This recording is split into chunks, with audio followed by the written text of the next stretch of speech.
Kancane kancane uyozuwela umuthi omkhulu. Likhithe igumkedlela lenkosi enkulu ibhombe lesitimela sikaMfolo baba mkhulu phakathi. Kuzo zonke lezi zinhlupheko ebezivelela uZulu nazo zonke izimpi zomfecane esezibe khona. Njengoba isizwe sakwaZulu manje sesiphethwe uye umfana omncane phela lona usegcotshiwe waba yinkosi, egcotshwa eneminyaka engu-16. Yonke lento eyenzeka kwaZulu iyadabukisa, ikwenza ukuthi ube nongabazane olukhulu ukuthi uNkulunkulu kanti ukhona yini emhlabeni. Kungani lesi sizwe sihlupheka kangaka na? Kanti sihlushwa ukuthi sasonile.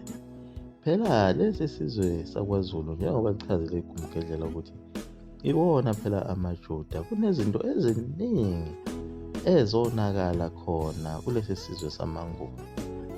Lesi sizwe samaNguni salahla inkolo kaJehova, sathembela ezinyangeni, sathembela emithini, sashiya imithetho kaJehova. Njengoba sike sakhuluma ngayo umame owatheza iy'nkuni ngalo isabatha wagcine ephanye koNkulunkulu enyangeni. Leyo kwakuyindaba eyindala kakhulu ixoxelwa ngisho nabo oShaka besebancane. Ngaso isikhathi sikaMalandela lona kuyephulwa phela loya mthetho esike sakhuluma ngawo ukuthi ngalesi sikhathi kufanele kuhlale inkosana yakhe phela uMalandela enguqwabe. Umama lona uMazungu uNozinja owahlangana nomfowabo kaMalandela uNtombela ukuthi kuze kugudluzwe phela yena uqwabe lona esihlalweni sobukhosi. Lokho kwabanga umkhokha okungajwayelekile ukuthi kwatholakala abantwana babengamawele, uphunga noMageba.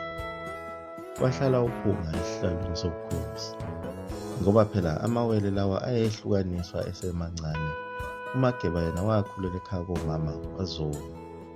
Ibona-ke abantwana bakhe uZulu laba uphunga noMageba abathola abangamawele. Ngemva kokuba uqwabe ehambile wabuyela endaweni yaseNdlangubo lapho ababekade besuka ngakhona. Phela uqwabe wake wazama ukulifaka leli cala kuye phela ubaba uNtombela ukuthi baba nakhu ngivelelwa inkinga lapha. Kanti yena ubaba wakhe umdala lona onguNtombela wayesemngenile umama phela uMazungu. Base bevumelana naye umama ukuthi akube uyena uZulu ohlala esihlonini sobukhosi. Kuye umntwana wakhe lona onguphunga osehlala esihlonini sobukhosi naye umva kwakhe uZulu akabatholanga abantwana. Yilapho-ke isiqala khona ukuphuma kulayini ngenxa yokushintsha izifiso kanye nemithetho yakhe phela uMalandela okuyena wayikhanda lawo amaNguni ukuba kubekwe umntwana omncane empeni omdala ekhona.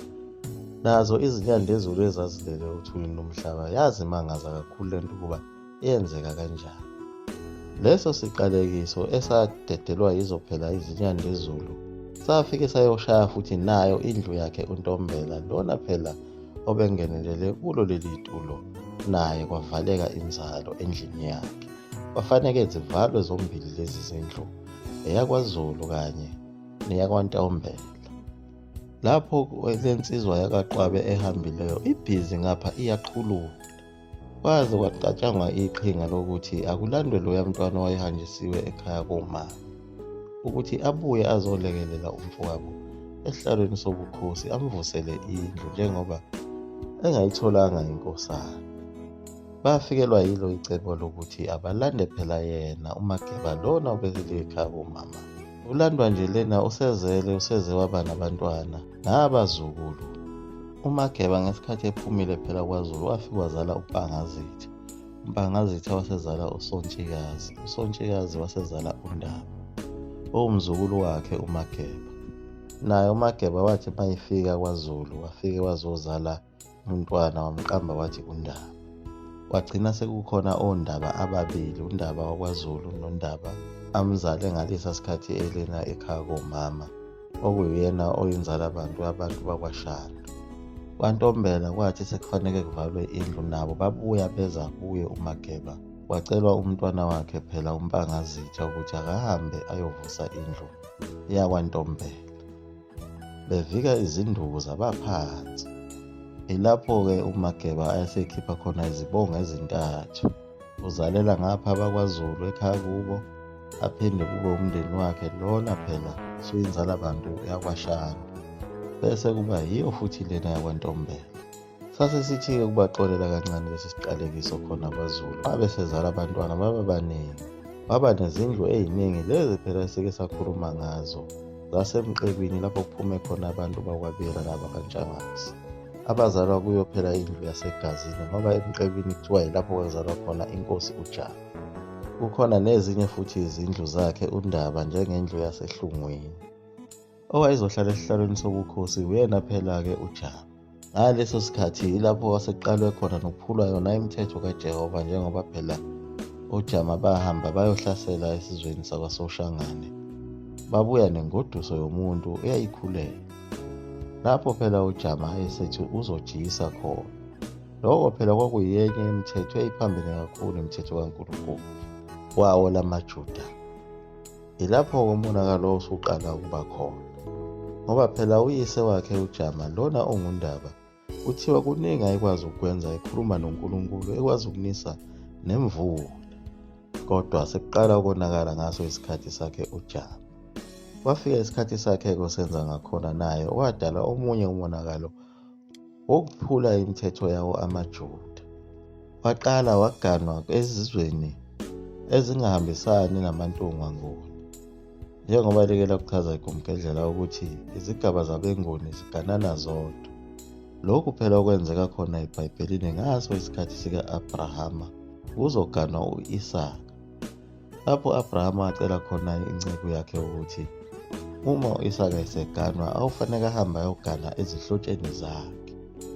Kodwa ngesikhathi sikasenza ngakhona amaJuda ayeseyishintshile le mithetho, sekuthathwa noma yisiphi isibongo. Kanti naye uJama njengoba wayejiyisa nomfazi womuntu oyesinye isizwe. Base beyaqhubeka-ke kakhulu-ke laba bengoni ngokumosha izinto. Bahlangana nazo lezi zizwe lezi eziphatha nemithi emibi kakhulu. Ngoba phela usenza ngakhona unkosikazi wakhe wokuqala uManzuza wayemthathiswe yiko phela ukuthi kwakunezinyanga lapha ezazinamandla kakhulu, benzela ukuthi bevikeleke beyisizwe sakwaZulu ngale mithi yalaba bantu bakwaNzuza. Aphinde futhi wathatha nomacele ongaphansi kohlelo lwaMalala Nguni kanye nezinye izibongo eziningi agcine ethathe kuzo ngoba phela amakhosikazi akhe kuthiwa ayecela lapha ema-20. Wagcina-ke sezale zonke lezi zingane ezifana naboShaka noDingane noMhlangana. Abegcune besuswa olukhulu udlame bebulalana bodwa. Waphinde wathi ukuqhela mbijana futhi uNkulunkulu kubona. Waze wafika zonke lezi ziqalekiso elike layibala iGumgedlela. Naso lesi esakhishwa kuye uShaka eDingane elibuse obuswa zinkonjane. NanguNompande naye sekhipha esinye isiqalekiso eqalekisa uCetshwayo. Babekwenza konke lokhu bengamile nokujoja abantu ababesolwa ubuthakathi. Zonke lezi zinto uNkulunkulu wayengazithandi. Ngoba phela abanye babeqanjelwa amanga, ingakho nje leya ndoda kuthiwa uMzazela lena phela eke yakhuluma noNkulunkulu yalimisa lolu hlelo le yansizwa yakwaKhumalo. Kanti naye lizogcina lelizwi linakashela kakhulu laze lawebeka intaba mhlophe. Bashiya kanjalo-ke uNkulunkulu abantu bakwaZulu. Kwasala kwachitheka elikhulu igazi njengoba sekuze kwazi ukuchitheka nalo igazi likaCetshwayo. Njengoba lo nkulunkulu wabo eke wathi shazi kancane laphayana phela empini yaseSandlwane. Silokhu simgcine lapho ngensika yefu ebelikhiqiza imbala. Phinde kuze kube manje. Kwaba yiso-ke isitshizo sakhe uNkulunkulu lesi asehlisela esizweni sakwaZulu, ngakho phela ukuthembela ezinyangeni. Sakhohlwa uNkulunkulu umenzi wezulu nomhlaba. Noma leya ndoda yakwaMzazela yayikhuluma ngendaba yalelizwi likaNkulunkulu, kodwa akekho wayimisela ngokuyilalela. Babe bebuza ukuthi lelizwi likhulumayo lithi lingubani, ithi le ndoda linguShembe. Bathi besuka baqamba yona le ndoda beyibhenqa, beyiqamba ngegama lalelizwi elikhuluma emoyeni. Liyaguqa lapho eGumgedlela, Mzulu amafutha uNkovu 20 ngasuka phakathi.